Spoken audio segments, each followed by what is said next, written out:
Hi, I'm Daryl Urbanski, and welcome to the Best Business Podcast. My mission is to help create 200 new multi-millionaire business owners. How? You'll do better when you know better. In my interviews, you'll hear from self-made millionaires, seven-figure business owners, authors, and world-class experts sharing how they did it so you can too without experiencing the same obstacles they did. When your life and your business grow as a result of what you're about to discover, please call me and tell me about it. The number to leave a voicemail is 1-888-844-GROW. That's 1-888-844-4769. Long-distance charges may apply. Dial now to call me, connect, share your personal story of how my interviews have helped, or share your current challenges and frustrations so I can connect you with an appropriate course, coach, or help you if you connect. Now, if you like this interview, please share it with a friend you think will benefit. They'll appreciate it, and I will as well. You can also connect with me on social media. Look for Daryl Urbanski, D-A-R-Y-L, Urbanski, U-R-B-A-N-S-K-I, and add me so we can be friends. Now sit back, relax, and enjoy what I've prepared for you right here, right now. Right now, I like to share with you 3 things which I believe will help improve your life, save you money, plus make your business and income grow fast. The first is to call 1-888-844-4769 or 1-888-844-GROW. Introduce yourself and tell me how I can help or how far you've come from where you were when you started. Your story can inspire others, plus motivate those who are in now or have come from a similar situation. Second is let me suggest the best of the best options available for your current business. I speak to a lot of people, and I can connect you to the expert, resource, or tool which will get you the growth you want in your business now if you will just take a second to tell me about yourself. Visit bestbusinesscoach.ca/help. I'll diagnose the exact thing you need to get you from where you are now to where you want to be in your life and business. Once again, just go to bestbusinesscoach.ca/help. And with a couple clicks, you'll see what I'd suggest you do if you sat down in front of me and helped me understand your current mental, physical, financial situation, plus the stage and status of your current business now. So once again, go to bestbusinesscoach.ca/help, click on what best describes you, and only get the best you deserve. Your time is important, so help me get you the right tool, introduction, strategy, tactic, or tidbit of information you need for better revenues and save your time by needing less effort. Work smarter, not harder. I'm suggesting you help me help you work on your business instead of in it. Third, check out morefreemoney.com to plug a money-sucking black hole and save your business from disaster before it's too late. See, most entrepreneurs don't give their credit card processing accounts a second thought, but that's a big mistake costing you thousands and even tens of thousands of dollars each year. Money you deserve because you're the one who's done all the hard work you do to make the sale. The merchant industry is so bloated with fees, shaving 0.5% or even a full percent can be worth a fortune to your bottom line. All you're doing is keeping more of the money you're already making. The other risk is having the wrong merchant account puts your entire business at risk if and when you hit a sudden growth spurt. Your merchant can decide to keep the money for 8 months plus and shut down your ability to charge credit cards or even switch to a different merchant. Don't wait until it's too late. It takes 5 minutes and it's 100% free to find out how much you can save and make sure the merchant you have right now is the right one for your type of business. Be strategic. Set yourself up for safe, long-term growth. Visit morefreemoney.com to see how much more money you could be keeping from sales you already make. Stop your merchant from stealing from you after you close a sale and collect payment. Visit morefreemoney.com now. Hello everyone, thank you for joining us. My name is Daryl Urbanski, your host as always, and today we are joined by my good friend Dr. Nadia Brown. And Nadia is an authentic, bold champion for women business owners and those women who desire to become business owners. She is the founder of Doyenne Leadership Institute, LLC. Through her coaching and workshops, she helps women break through the glass ceilings they encounter in business by helping them build profitable and sustainable businesses. When it comes to sales, women come to her timid and shaky about going after the money. They leave her strategic, strong, emboldened, and most importantly, paid. She is the author of Leading Like a Lady, How to Shatter Your Inner Glass Ceiling, and lives with her husband Toby in Phoenix, Arizona. I've asked her to join us today so we can all become a little more strategic, strong, emboldened, and of course, more importantly, paid. Nadia, thank you for joining us, my friend. How are you doing? I am wonderful. Thanks for having me, Daryl. Yeah, it's an honor and a pleasure. So we were having some good chit chat before the call, and I think we hit on a couple of really great things I'd love to get into at some point. But before we get into any of that stuff, I'd like to hear a bit about your background. Obviously, you're kind of a role model and example, and even a leader for a lot of female entrepreneurs out there. But how did you even get started? Like, do you come from an entrepreneurial family? Is this something like, do you come from a long line of business owners, or how did you even get going? No, actually, I did not come from a long line of entrepreneurs, and I was raised to go to college and get a job. Follow the rules, Nadia. Right. I did that. So I did everything they told me to do. I went to college, obviously, a lot, and got a great job. And I was like, this isn't working. I wasn't happy. I couldn't understand why I couldn't be like everyone else, just go to work and be happy and satisfied and not always strive for more. So eventually I left and ventured out on my own. Got it. Okay. So what was your career? You left and started on your own. How did you get started? What did you get going into, and what were you doing in the corporate world, and what kind of led you to where you are today? I bounced around quite a bit. So I started out as an engineer in IT. So my bachelor's degree is computer engineering. So at one point I literally worked in a basement with a bunch of machines. And I moved around. I ended my career in financial services. At one point, I was also an adjunct professor in higher ed. So I did quite a bit in my career. And so when I left corporate, I decided that I wanted to work with women who were in those male-dominant industries, and they wanted to rise up through the ranks. So that's where I started. Yeah. Got it. Okay. So what were some of the biggest challenges for you in your business career? I think one of the biggest challenges was, one, my desire to hide out in my office. And I quickly learned that it's hard to build a business when no one knows you exist. Right. Right? You're like, okay. And then the second one was around sales. Like, how do I build a profitable business if I don't ask for the money or I'm afraid to have those conversations? So those were probably the biggest two for me getting started. So how did you overcome those? The first one was relatively easy. I hired a coach, and one of the first things she looked at me and said was like, you belong on stage. And I was like, no, I'm pretty sure I don't. But turned out she was right. I was wrong. I started speaking, and so I did a lot of speaking and traveling and on lots of stages, which helped the visibility. And it did help in some ways with the revenue, but consistent revenue really required me to face that monster of overcoming the fear of rejection and those sorts of things. And so it took a little bit longer for that one to catch up with me. But I just got to that point in my business where I was like, Nadia, you either have to figure this out or you just need to go back and get a job. So I wasn't willing to give up on my dream. So I did what I had to do to get good at sales. Got it. Okay. So what would you do to get good at sales? Well, I took lots of training. So I did a couple different trainings with different people to learn the skills. But as we both know, it's not just the skills, it's also the mindset. And then I actually supported a team where I was doing sales. So I had the opportunity to have a lot of conversations and be in that position to just be told no a lot. But it gave me an opportunity to build my muscle in a relatively short amount of time. And so then I realized, you know what, Nadia, it's really not that hard. Like, you're just having conversations. Like, you've been making this way harder than it has to be. Yeah, I think that's a real thing. I think there's a lot of people that build up, like fear kills more dreams than failure ever will. Yeah. Because people, they go to get on the phone or they go to sit in front of the person and they do it to themselves. They get all psyched out, like, oh my God, and they defeat themselves. I come from a martial arts background, and so I've seen that with students of mine where they would want to go compete in like the annual tournament or something, and I'd see not just my students, but other people's students. First, because I like winning, I want to say that I had some great students and we brought home a ton of gold medals. I even took someone that had no background experience and in 8 months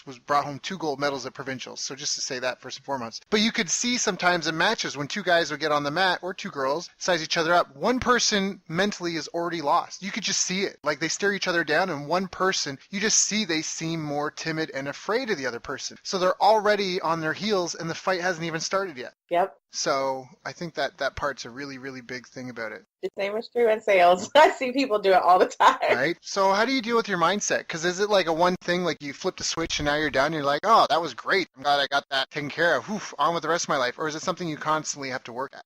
It's a constant thing. It's so funny. I wish it were that easy, but I think, even though now I teach sales and I help clients, deal with that, There are days when I don't want to have sales conversations. There are days when I don't want to pick up the phone. I just don't want to go through the process. And so I think it's a day-by-day kind of thing to just, like you said, deal with it. Or maybe you're up-leveling, so now you're charging new prices. Like, there's always something new to challenge yourself. But I think, it's just thinking back on those times when you won and you faced the monster, if you will, and you defeated it. And you're like, if I did it, then I could do it now. And so just having those reminders. Got it. So do you have like a ritual or routine that you do or use? Like, how do you pull yourself out of that funk? I love to take some time in the mornings before I dive into my day to have some quiet time. And then if I need to, I'll have a dance party. So I'll be here in my office and I'll crank up the music really loud. Most of the time I'm home by myself. I crank it up and I just have a good old fashioned dance party. And I'm like, all right, Nadia, let's do it. Let's get in here and do it. Party of one. Yes. Whatever, as long as it works for you. So is that what you recommend for people that are starting out or struggling? I would recommend that one, get help. I think one of the things, especially when you're starting out or even struggling, especially when it comes to certain things like money is one of those taboo topics. There's a lot of shame or embarrassment. And so people are afraid to reach out for help. So if there's a coach or a mentor or someone out there that can help you, get support. And if you have rituals and things that you can do to really get you in the right mindset, then definitely do it. But sometimes we just need someone there cheering us on, like that coach, just remind us, like, okay, you got this, you can do this. Here, take this step, now take the next step. Sometimes, and there's nothing wrong with that. Like, we all need support at different times. Yeah, that actually is really important. So, all right, so then what do you see are some of the greatest mistakes you see your clients and other entrepreneurs making? Ooh, I think one, especially, I don't know so much for guys. I think guys are a little bit better at this than women, but sometimes I see us just try to take on too much. So we're trying to do way too many things at one time, and you can get really bogged down and off focus. And then the other thing is taking your eyes off of revenue. Can you expand on that a little bit? Absolutely. There are a lot of things, as you know, that we could do in our businesses to make ourselves feel really great at the end of the day. Like, I did a lot of stuff. Right? I cleaned. I worked on my logo. I wrote this email. Yeah. I wrote a blog. I now have a funnel. Like, there are all these things that we can do, but are those activities generating the revenue? And I think that that's one of the things that is really easy sometimes with all the distractions that we have to take our eyes off of the revenue and our goals that we want to achieve. That's awesome. So, when we talked about this before, so you were just at a conference, and can you maybe, because we already started, but what happened? You were at a conference, and there was like a lady, and she was mad. Can you kind of explain the scenario? Oh my gosh, so I was at this conference, and it ended up being an all-female conference. It's all women, and I was talking to a woman who was really she was not feeling this whole sales thing. And she was really just pissed off about sales and looking at different people in our industry, especially coaches who have done really well for themselves. And she just kept talking about cracking the code, and there had to be some trickery. And it was just really fascinating to watch this whole buildup of almost like us versus them, like there was this whatever. And I think some of it was just this notion that if you've been successful, then you somehow gotten it, in a way that wasn't ethical. And we do know people that have obviously done things that wasn't right, and they've been very successful, but I don't think it's universal for everyone. So it's really fascinating to watch the conversations around this, a lot of the fear around having sales conversations or really putting, ourselves out there. But at the same time, we're all entrepreneurs, and you can't have a business if you don't sell. It was really interesting around just the anger. There was a lot of anger towards people who are successful, towards people who may do it in a way that you don't agree with. But that just means you just don't buy from them. Like you totally have the right to say no. So yeah. Right. Yeah, I agree. It's funny because I've been doing a lot of Facebook Lives lately to just try and connect my own audience. I love doing these podcasts, but I love hearing from the people, the listeners, the person that's probably listening to this right now. I love hearing about them and their business and their stories. And I was doing a Facebook Live, and the question that someone had asked me was, what if I, as a business owner, want to stay in the office and service the customer because that is what I'm good at, and want to hire someone to go out and bring in the sales, but I don't have the money to hire that person. What do I do then? And in that answer, I think you already know where this is going, right? But I was like, you may want to just look into getting a job. Because because when you look up the word entrepreneur in a dictionary, it says a person who organizes a business or businesses. It doesn't say the person who answers the phone, mops the floor, does this, makes the sales, delivers the service, the product, or the phone. So I said, it's okay if that's what you want to do, but you have to find someone that can do the sales. And the less training you have, the more of the sale they're going to want, because they have to figure that out. Which is something I kind of want to ask you about that, because it's my understanding in all my experiences, you have to have experience in how to make the sales before you can really train somebody else on how to do that, right? You have to be able to provide them with the tools, and here's how I usually handle these objections, and here's maybe some recordings of past calls that I've done, things like that. And if you can't do that, if it's a soccer team, you can hire someone to be goalie. If you don't want to be goalie, then put someone in as goalie. But if the goalie sucks and they let a bunch of goals in, your team still fails. Like, as the owner, you are responsible at the end of the day for everything. Mm-hmm. And so, like when people get angry about sales, like this lady, it's like they don't quite get what a business is. And they just think that what they do is more valuable than it is. And unfortunately, cleaning the carpet or paving the driveway or driving the person from A to B, some people might think that's the most valuable thing. But actually, the most difficult thing is finding the people who need the help and are willing to pay for it. And so that's a huge valuable lesson right there. You don't need to drive the taxi. If you own the phone number that people call and you've put in the work that everybody calls that phone number when they need to be driven somewhere, you don't have to drive the car, right? That's how Uber owns, yeah. So it's like, for this person that asked that question, what do I do then? I said, well, you need to figure that out. And maybe, can you speak to that? Like, what does somebody do in that scenario? They've got a product or service. They're maybe they've got up and down sales. They haven't really refined their sales process, and they want to try to onboard more people to help grow sales. Would you recommend they do that? Where do you recommend they start? How would you handle that sort of scenario? That's a great question. One of the things that I provide for clients is sales support. So they can hire me and my team to come in and do that, or I can help them train and onboard their team. But for the person that you just described, I would say they need more time to figure it out. Like, you just need to get out there and face the monster. I don't think that hiring a sales team or bringing in someone is the workaround for not dealing with your own fear. Because like you said, you have to know to be able to speak to the challenges, the questions, the objections, the process. Like, it's more than just the conversation. And if you're just doing it out of fear, then that's a completely different conversation than one like, I've been doing this, I've built it up to this point, I have way more calls coming in that I can humanly possibly, can handle completely different position. And then that person can also afford to bring on a team. And so I say, just go out there and do it. Like, I almost feel like it's a rite of passage as an entrepreneur to get out there and be rejected and keep getting back up. Like, okay, yep, you said no. All right. Why did you say no? Let's refine the process and keep going, versus, like you said, just being like, oh, well, I don't want to deal with my fear, so let's just pass this off to someone else. I would agree with you. Go get a job. That's what jobs do. They have a team that does the sales, that brings in the people, and you get to do your thing, whatever your thing is, and they pay you, and it's great. It's a great arrangement for those that want to do it.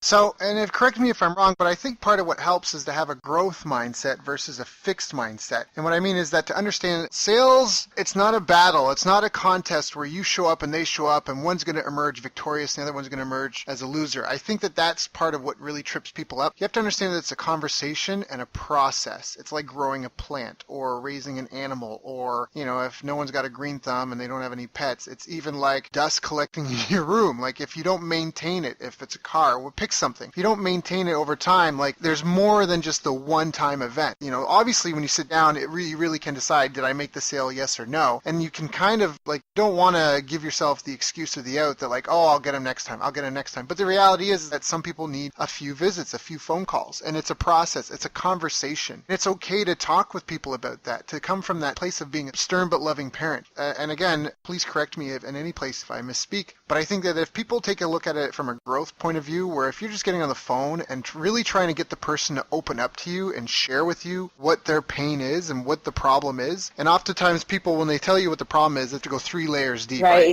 But really, it's always 3 or 4 layers deep, because people will be like, oh, well, fine, I'll use my relative. So his legs hurt. Well, why do your legs hurt? Well, because they're swollen because I've been moving so much. Okay, well, why are they swollen? Why have you been moving so much? Well, I've been sitting down a lot. Okay, well, why have you been sitting a lot? Well, I've been drinking a lot. Like, all of a sudden, now we get to what the real issue is, right? And in that simple analogy, you can see if you just went from the superficial, oh, you got some leg pain? Oh, okay. Oh, your legs are swollen because your liver's shut. Like, do you know what I mean? Like, you start getting to the real problem. And you have to understand that's the conversation. And until people will open that up and tell you that, it's really hard. You know what I mean? Like, you're not in yet. You're not in. Once you get in, now you can really be like loving and caring and like, look, you need to do this. This is what really it's really going to take to get you where you want to go. And it might cost some money, but let's look at your alternative. Like maybe not look at it as selling, but as in consulting people to the best solution for them. Absolutely. I love what you said about growth mindset. And I liken it to, I always use the example of relationships. You're building a relationship with your clients and they may not say yes today, but and part of the process when I train is ask a lot of questions. Like sometimes we go in and we talk way too much. We think we know everything. And like you said, we go at surface level. And I tell people, slow it down, ask questions, and you just sit and listen and let people tell you, because sometimes they need time to talk it out. So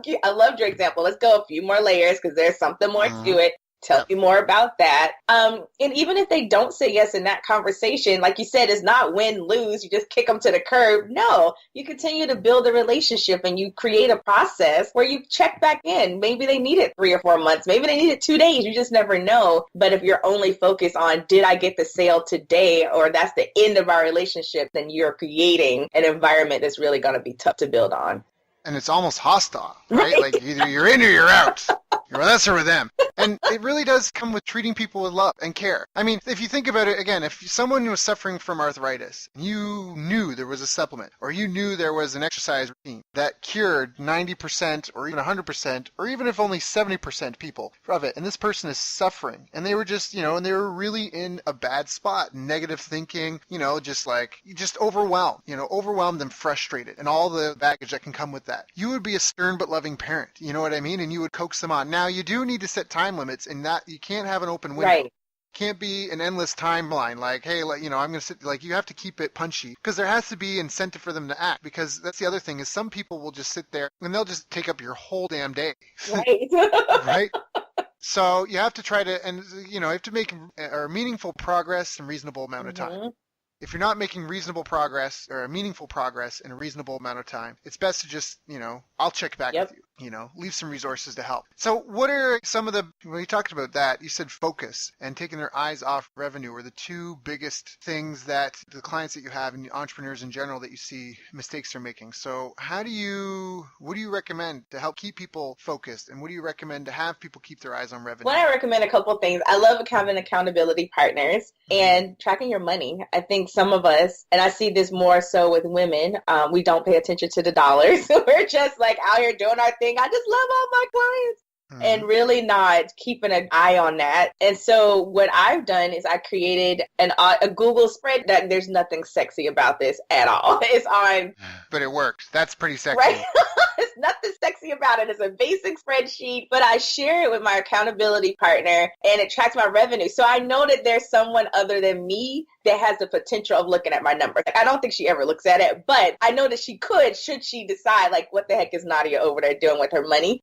And what's coming in. And so every time you close a deal, it helps to keep track of that. And so I think that that's a big piece of it, is to be intentional about paying attention to those areas. And then the other thing is getting support. If that's something that you're not great at, then build your team. Stop trying to be all things to all people. And sometimes we are not that great at the money piece. So you hire someone, a financial planner, or whoever you need to help with that, versus just being stuck in the mud. So What you just said there for me identifies employee mindsets versus owner mindsets. Because when you're an owner mindset, you don't mind hiring people to get accomplished goals, right? There's only so many hours in a day. You can't get everything done yourself, so you're going to need help. Or sometimes you have people, like a great example is I've had a girl on my team for probably about 8 years now, and she started off with me. I think I was paying her $2 an hour. She was overseas, and she was just posting on Craigslist and Kijiji for me. Kijiji is a Canadian version of Craigslist. That's all it is. And it was for my martial arts school back in the day. And her English wasn't very good, but it was copy pasting. It wasn't very complicated. But she's been with me for 8 years now, or her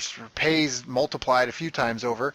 I've invested a lot in training her because she's got a ton of potential. And so she's extremely valuable, and she's just proven that she's likable, she's teachable, and she's very reliable. Those are three things that most employers have a hard time finding. So for me, that's worth it to invest in her. Now, if there's something that comes up, now I have her help with some of my social media stuff. But that wasn't her expertise. Now, she did do some work because I wasn't keeping her employed full time. So she was getting training elsewhere, but she wasn't where I wanted her to be. So I invested in coaching and training and products for her as a person, to develop her in that respect. And so as an entrepreneur, I feel like that's a mindset that people can grow into role, and as a caveat to that, I'm against hiring people knowing I will have to train them. It's almost a pet peeve. I just happened yesterday. People are like, hey, are you hiring anyone? And I was like, well, what do you do? And they're like, well, what are you looking for? And I'm like, no, this isn't it. This isn't a buffet. Like, I'm not going to let you oh, well, I can do that. Like, really? Like, what's your superpower? Tell me what your superpower is, and then if I need that, I'll hire you. Do you know what I mean? Like, if anything, I try not to tell people with a job posting, sometimes you have to, but I really do. I want, tell me about yourself. What do you enjoy? What's your psychic income? Like, what gets you hot? Like, what invigorates you? What kind of work do you love doing? Because I'd rather, the physical income, of course you can get paid physically. What's the psychic income? I don't want to just be, you know what I mean? And I think that that's a really, really, really important thing. But an employee mindset is that it's just the way it is, and you got to do what you can with what you got, and it's almost like I got to cut corners and cut expenses, and like this scarcity mentality, like this fixed income mentality. And I think that's a huge difference between an entrepreneur and someone that just shows up and clocks in, clocks out, and goes home, and it just becomes content with their lot in life, which is a powerful thing in and of itself. I think that's, not living in the future, not being like, I'll be happy there. I think there is power in that, but I think No, and I agree with what you said. I think, too, sometimes we limit our growth because we're the bottleneck. We're trying to do too many things, whereas if I were to hate, like you said, whether it's my social media, I suck at social media. It's not my thing. I want my social media to be just social. Like, if I'm scrolling through my phone and I'm liking stuff like that, works for me, but that's clearly not going to grow my business. It's not going to move the needle for your right. business. So I need to have someone on my team that's an expert in that, and they can really leverage and run with it. And I think that's huge when we're like, nope, I'm going to try to do all these things myself. Or like you said, if I'm only looking at it being a fixed resource versus how can I get the return on my investment? And if I do bring this person onto my team, how can they help me to get to my goals faster? Yeah, I think there's a lot of power in that. Like, I just hired a coach recently for 10 grand US, but it's to help them relaunch something that I already made 7 grand off of. So if I did 7 grand with something that I kind of did half-assed, it's not a method that I'm very well versed in. I got some experience, yada, yada, yada. I did 7 grand. I'll take the 10 grand. It's basically free. Right. Because you're right. Like, this is going to be the best deal of the century. But some people, oh my gosh, it's 10 grand. Oh my. But I'm like, no, I'm going to pay the 10 grand. I'm going to do it again. I'm going to make at least 7. Like, I did 7 grand last time. I'm probably going to do at least 7 grand this time. And if I have this person, you know what I mean? And they're holding me accountable, and they've done it before, and they've done over 5 million with this sort of thing. Like, I'm buying money at a discount. Here, take the 10 grand. I'm going to make 50, 100, $1 million off you in your help. So that mentorship thing is important. There's a great analogy for focus as well that I want to say for the listeners right now, and that's follow one course until successful. FOCUS. Follow one course until successful. Because like you said, a lot of entrepreneurs can have that ADHD, right? Where they're left and they're right and all that sort of stuff. I think that's really, really, really, really powerful. Absolutely.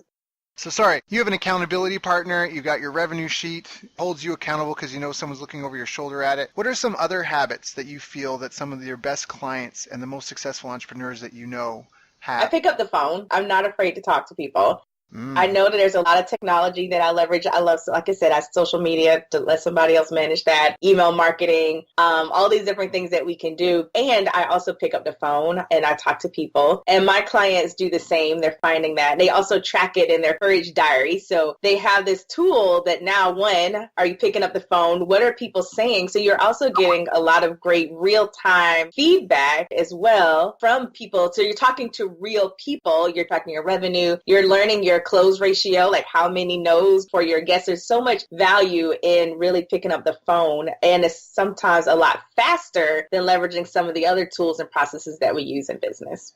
Picking up the phone. You mean you actually talk to people? I do. What? You actually talk to your customers? I do. Such a crazy concept. I know. Wait, what? Right? Well, I mean, if that's a surprise for anybody, you just understand all a company is a group of people solving the problem of another group of people via a product or service, one at a time. That's really it. You might learn to do them in batches, or you might schedule them so you can do a bunch in a day, but it's one at a time, and it's one group helping another group. So when you look up entrepreneur in the dictionary, it's not the person who answers the phone, mops the floor, cleans the toilet, does the taxes, makes sales, delivers the product. Not what it is at all. So your role is to organize the team. Your role is to be the project manager, the team leader, the organizer, the big kahuna, the chief, right? I'm trying to think of some women words, leader words. The queen, there you go, the queen. We got he's and she's and in-betweens listening to this call. So I want to make sure we cover the whole spectrum. But your job is to be the ringleader, and the leader, and that's it. And so you can do the roles you like and not do the roles you don't like. But at the end of the day, you're responsible for the performance of everybody. So if you can't help them, you need to get someone that can help you train your team. It's just like a hockey team or a baseball team or a soccer team or a football team. If your team sucks and is the last one in the league, you need help, right? Even if you're in the middle, if you're set on winning the championship, you need help. And you're not going to do what you've always done, get what you always got, right? Yeah. So that's really powerful. So what do you think is some of the best advice you ever got for yourself? Some of the best advice, and also is one of my favorite quotes. It came from my granny, and she said, anything worth having is worth fighting for. Ooh, right. Even with your business or your dreams or whatever, relationships, it doesn't matter what it is. And we all have those moments of disappointment or things don't go the way we thought they would. But is it worth fighting for? How bad do you want it? And so I really take that to heart, especially on those days when I'm looking at my business like, and why exactly am I doing this? I think a job would be so much easier. And I just remind myself that this is worth the fight. Right. Winston Churchill, when he was Prime Minister of the UK, he went to the school and they asked him to speak. And the whole speech, from my understanding, and I think it's a great story, is he just stood up and he said, never, ever, ever, ever, ever, ever give up. I love it. And sat down. That was it. The end. That was the speech. The end. And so when people are like, well, I haven't made the sale yet. And so that's where they say you market to your prospects until they buy or die. Mm-hmm. And it, obviously it's a little bit like green eggs and ham from Dr. Seuss. Like, would you eat it in a house? Would you eat it with a mouse? Would you eat it here or there? But it's also trying to make what you're offering a better fit for them. Either by actually making adjustments to what you're doing or by breaking it up, splintering pieces of it off, or partnering with other people and coming up with deals. I mean, ideally, you want to get away. I mean, this is a bit of a slippery slope. There's a great book called Built to Sell, and that's about having a standard service offering where you only do this. You don't do everything under the sun. You're very specific in what you do and what you don't do, because then you can train other people on doing it, so that way you can get out and focus on managing the team and growing the business. And you can't do that if you're doing custom solutions for everyone. Right. So you have to be willing to turn business away. But on the flip side, when you've got prospects, right, you don't want to just give up on them. You don't want to harass them, hound them, and that's where if people are upset, whoa, okay, I'm going to leave you alone for a while. But you need to find indirect ways. Like if you're calling someone and you call them 4 or 5 times and they just don't seem interested, then maybe you shouldn't call them. But hey, maybe send them a postcard in a couple of with a coupon, or maybe target them online with some ads, or, like stuff like that. But again, it's tactful. It's dealing with people. Yeah. So I love that you like getting on the phone, because, I mean, some of the most successful people I know in business and in sales, they started with door-to-door sales or telephone sales. In fact, one of the guys that sold me so well, unfortunately, anyways, we won't go down that road. But I was in awe of this guy. He used to watch the Shopping Network all the time, and he cut his teeth doing phone sales for I don't know the company, but he got so good at it. And now you can leverage that with technology today. I mean, you can have a teleseminar and have hundreds of people on there. You can do a webinar. Yep. Have hundreds of people in there. You can speak on stage, sure, that's 1 to 20, but it starts off with knowing how to do the one. If you can't sell one person, you can't sell 4 or 5 at a time. You can't sell 4 or 5 at a time. You can't sell 20, 30 at a time. You got to crawl and then walk and then run. Yep, I agree. So what do you think are some of the future trends of sales in the industry? There's all sorts of technology coming out, and there's all these fancy gadgets and tools. Where do you really see things kind of going? I see people going back to kind of like what you were saying, going back to some of the basics. And I love technology. I love technology, but I see it as a tool. And I think sometimes we try to use it as a way to hide. And so definitely, like you said, picking up the phone, building relationships, maybe really going back old school and wooing your clients. Like, what if you took them out to lunch? Like, what about that? So I think that there's going to be more of that in some ways and less of the just throwing a bunch of stuff at people with no real connection. Like, I think our clients are looking for that connection, and how can we give that to them while we service them? So having real bonds, real connection, actually caring about them and who they are and what they're about and wow. It's almost like you're out to like help somebody. That's so crazy, right? Like it's That's such a weird care. such a weird concept. I mean, but that's really what it comes down. People don't care how much you know till they know how much you care. And so I think what's really resonating for me for your approach is be willing to have conversations, be willing to be rejected, be willing to not be a good fit, be focused on helping them, get yourself out of the picture. It's not about you, it's about them. Get yourself in a good mindset because people don't want to deal with people who are grumpy and in a bad mood and stuff. So you got to start off in a good mood, right? Otherwise, you're just bringing rain into someone's day and that's just setting you up for failure. So if you show up and you're a bit of sunshine in someone's day or a positive beat in their, in the rhythm of their day, they'll at least lend you an ear and then get a conversation going and talk about, and then try and get a few layers deep, and if they ask and they try to flip it at you answering questions, because that's something you do have to control the conversation a little bit with questions. Absolutely. Which means having a goal. Mm-hmm. Look, I know you're busy. I don't want to waste a lot of your time, but I want to ask about blank. Because I'm really passionate about blank. And I came here because I wasn't really sure. Just think of it. Like I remember when I was in line to come back from the Philippines and I saw a couple with their dog on a leash. And they had like a kennel, like the crates, and they were lining up and it was like to check in your bag before you go through security, get your anal probed, and then get on the plane. They're just getting crazy with security these days. They are. And I had gone through a ton of hassle with my dog. And so when I went over, obviously I didn't have anything to sell, but I didn't just go, have you done your research? Because for me, it was a really stressful procedure to get the paperwork to bring my dog when I did do it, and I hadn't done it that time because of it. So I just asked, I was like, hey, and I was petting their dog, hey, I'm okay if I pet your dog like I miss mine. And I just started to ask, like, have you guys done this before? Like, are you familiar? And I just asked a ton of questions and just sincerely curious. And if I had something to sell, it would have been really easy for me, but they already had everything covered. And so that was an opportunity when I asked them, I actually learned something from them. And so now, next time I go back, I'll bring my dog, and I found an easier way to do it. But that's where, again, as a sales rep, just have that conversation. Look, I'm just curious. I want to make sure you're doing things the right way. I just want to help. And it's that stern but loving parent thing. Again, if someone's suffering from arthritis, if you really believe in what they do and they seem to just blow you off, just show up again. Hey, all right, I'll get out of here today. Let me come back tomorrow. Mm-hmm. Right? And that's what it is. And if you're not in an industry that's making you enough money to do that sort of thing, then you maybe need to consider selling something else. Yeah. Right? Mm-hmm. Because if you're spending all this time chasing down people and you're only making $50, then that could be tough. And you get paid in relation to the size of the problems you solve. Absolutely. That's something I say, like, if your only problem is, I got to get across town, well, you could walk. You could get a bike for a couple $100. I'm lazy. I don't want to have to work so hard myself. Okay, well, you could share transportation with a bunch of other people and it only costs you a few dollars, and that's called public transportation. Yep. It'll get you there, mm-hmm. right? You won't have to work so hard, but it won't be a direct route. Well, I want to go more directly. Okay, well, you can pay someone to drive you there, right? You can get a cab or an Uber or whatever. Yeah, okay, but I want to be able to come and go at my place. Well, then you can rent a car. I want to actually have it and, long term and blah, blah, blah. Okay, well, then you can buy a car. And each of these are greater price points. Yep. As you go up. And so again, for anyone listening to this, if they don't feel that there's enough money to be made in what they're doing, then perhaps you need to sell a higher priced product, or you need to align yourself with other businesses and cross-sell. Yep. And that way you can share warmer prospects. So you don't have to dig so hard. You don't have to fight so hard for the sale.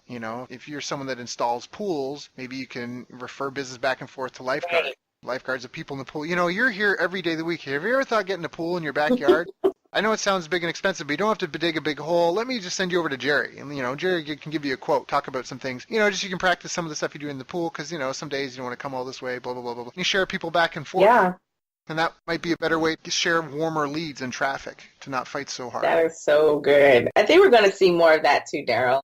Yeah. I think that people are realizing that, yes, I could do a lot of stuff on my own. And like you said, but we could do a lot of stuff together when it's a good fit and it makes sense. How can we better service clients together? And so I'm starting to see that in some of my circles where people are like, you're really good at this. I'm really good at this. But together, and it's working. So.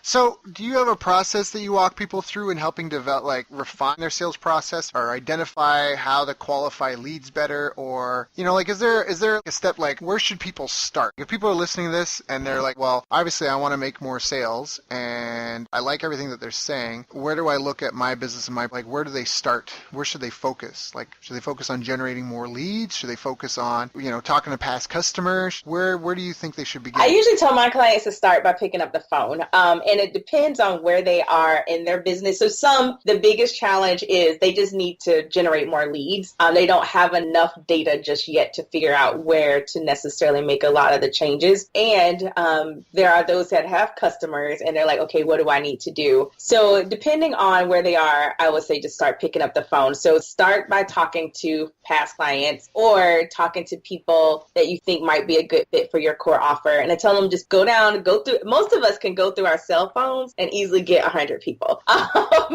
Or you can look at your social media. Like, we're connected to a lot of people. But it's a matter of being willing to pick up the phone and let people know what you're doing, and then ask the question of who do they know that might be a good fit. So they might be the good fit, or someone they know might be a good fit. So that's typically where I have most people start, especially if they don't have enough leads and they're not having enough conversations.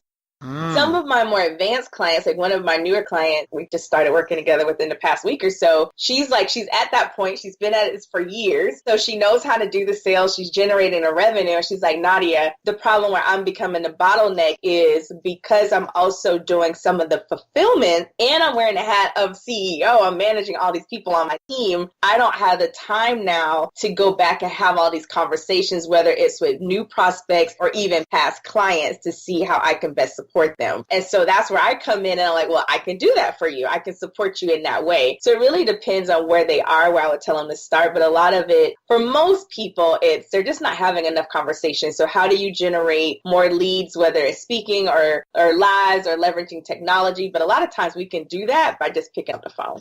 Pick up the phone. Pick up the phone, talk to past clients. And talk to potential prospects. Tell them what you're doing. Ask if they know anyone that may benefit from it. Have a conversation about it. Ask them about their situation related to what you do. Get 3 layers deep. Stay focused on helping them. Find out what their goals are. Because this is the other thing that I think a lot of people get wrong with sales, is that you can't really convince anyone. Like, you can't sell ice to an Eskimo.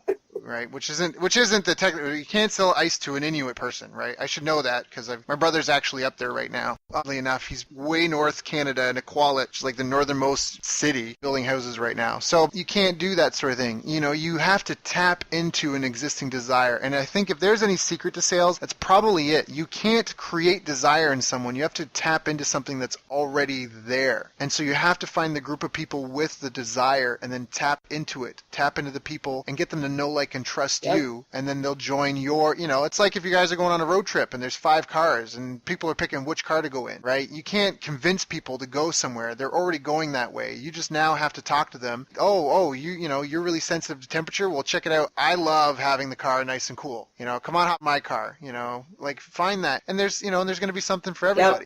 Or people will choose the best one. If there's not something for everyone, they'll go for the one that's the closest fit for them. And so just be honest, and even be willing to be honest about your flaws and shortcomings.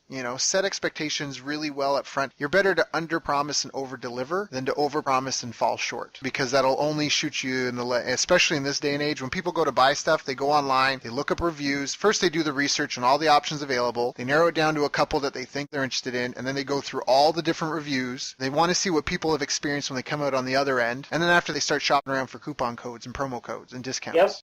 And then it depends on the situation. There has to be some sort of urgency or scarcity event. I got to get in because the promo ends soon. Or, man, I got to go in because my car's not running and I got this trip. There's got to be some looming deadline over their head somehow. And you can manufacture that as a business owner by having regular promotions and bundles. And I encourage people to make bundles and add value versus discounting, because you don't want to discount too often. I mean, think about when you go to the grocery store. You're like, oh, I should get some tomatoes. Wait, I'll wait till they go on sale. You don't want to have people do that with your business, right? Absolutely. Don't discount as much as you can avoid it, and just follow that formula. I think that's a fantastic little checklist, Nadia, that you gave people. Now, is there anything that I didn't ask you that I should have asked you about sales, about how to do this well? One thing I did want to point out, because you talked about being able to tap into the desire, and I think sometimes we've been taught to really focus on pain and all of that good stuff. And, there are people that really love that and others that it causes them to, their hackles raise. But I think, to your point, like you said, we're dealing with a much more savvy buyer in terms of just the access that we have to information these days. And so a lot of times, by the time we talk to someone, they're already aware of their pain. But to your point, we don't really need to tap dance on the pain. They're talking to us about it. It's focusing on building the relationship, building the connection, the know, like, and trust factor, but also really focusing on that desire. And are you willing, or do you have the desire to face the pain and move past it so that you can get to what it is that you say you desire and that big vision? And so I think it's really key. So like you said, I can't convince anyone of anything. It's, are you willing to do the work, and are you ready to take the actions? And do you trust me to be the one to help you get there? You know, and there's something about just being active. Like, the harder you work, the luckier you get. And I think that's something we should mention as well, because for the people that are self-conscious and, you know, concerned about that, but some of the best people that you may think they're better than you out there, are they available for that person? Are they able and willing and there to help them at that point in time? Do you know what I mean? Like, there's people that are like, oh, but so-and-so has a TV show and they're so much better. Yeah, but so-and-so can't fulfill everybody. And so, you know what? You're the runner-up. You know, you can either be happy about it and collect the money, or you can just be just feel sorry for yourself and get no experience. Because the one thing you did mention about how you got good was that you got a ton of practice in, right? You got a ton of practice. You supported a team doing sales, and you got a ton of practice in. And so, I mean, it's just about getting out there. And so, sure, there might be a better, and somewhere in the middle of nowhere in India, there may be some yogi who's connected with the rest of the universe and yada, yada, yada, you know, and all this sort of stuff, and they may be better than you. But guess what? That's not available to the person that's on the phone with you right now. Right. You know? Your bank account never asked, were you runner up or were you first place, Nadia? It was like, well, you know what, cha-ching, right? So I think sometimes, to your point, our egos get in the way too much. Right. Well, and I mean, I remember I was in a coaching group, a long time ago now. Now I run more coaching groups than I join, but I was in a coaching group, and there was a guy, he was a marriage counselor, and, you know, he was really convinced that he needed more schooling and training and education to be able to grow his business. That's how he thought. He was like, yeah, but if I get certified in this, you know, I'll be able to do this for people. And we're like, well, wait a minute. You've already gotten like 7 years of schooling in, right? Like, slow down, cowboy.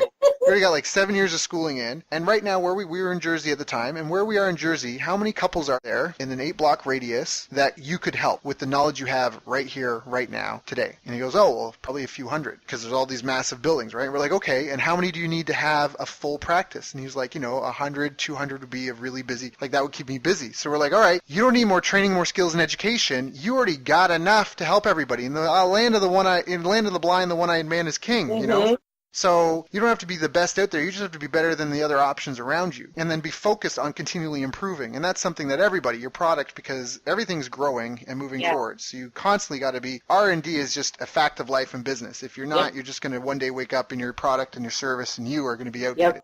You know, but that is something I wanted to say just to the point that we've been making here. You know, like, you're worth it. You're good enough. The fact that you're even interested in helping people puts you in the running. If you're sincere with your intentions, you deserve a chance. And so, you know, just get on the phone. Just pick up the phone. Just pick up the phone. Right? And then when you get really good at the phone stuff, you can start doing things like trying to scale it, getting on stages, hosting teleseminars and running ads and such to get hundreds of people to sign up, doing webinars where now you can sell to one-to-many and scale. And then the beautiful thing is then you can automate some of those with technology, and now you can get to enjoy some of the luxuries. But to get there, you have to get the groundwork going, right? Absolutely. So well done. So is there anything else that we should talk? I'm really glad you brought that up, because I think there were some juicy gems in there. People listening to this may want to listen to the interview a couple more times just to make sure, because we covered a lot of really, really, really good foundational stuff that I think it doesn't matter what level of business you're at, whether you're new and you've never made a dollar, whether you've kind of been making some money and you can't support yourself, whether you're earning an income off your business but you wish it could grow, or whether you're balling. I think this call had something for everyone. Is there anything else that you wanted to touch on? Well, I just wanted to share how people could connect with me. One of the resources that I did mention was the Courage Diary. And so if they're interested in going, they can download a complimentary copy to leverage that in their business. Just go to couragediary.com and enter their information, and that'll be there for them. And then if anyone's interested, okay, Dr. Nadia, like you said, you guys talked about a ton of stuff. You know, how can you support me? You can schedule time for us to chat, and you can just head on over to meetwithdrnadia.com. There we go. So we had the Courage Diary? Yes, Courage Diary. Right, couragediary.com. and go get that free diary, which will help you with your mindset and the confidence that you need when you get on the phone to call these people, to be confident enough to do it right and be there to serve that other person. Then you get on the phone with Nadia, go to drnadia.com. Meetwithdranadia.com. There we go. Meetwithdranadia.com. Nadia. There's no period in that. It's not like dr.nadia, right? It's just meetwithdranadia.com. Correct. No period. Perfect. So Nadia, thank you so much for joining us today. I think this was an extremely valuable call. I got a few pages of notes. Hopefully our listener took down some notes as well. And I know you could have been doing some other stuff, helping some other people, so I appreciate you coming and sharing with my audience, and I just wish you all the best in your endeavors. Thanks, Daryl. Thanks for having me. You've reached the end of our interview.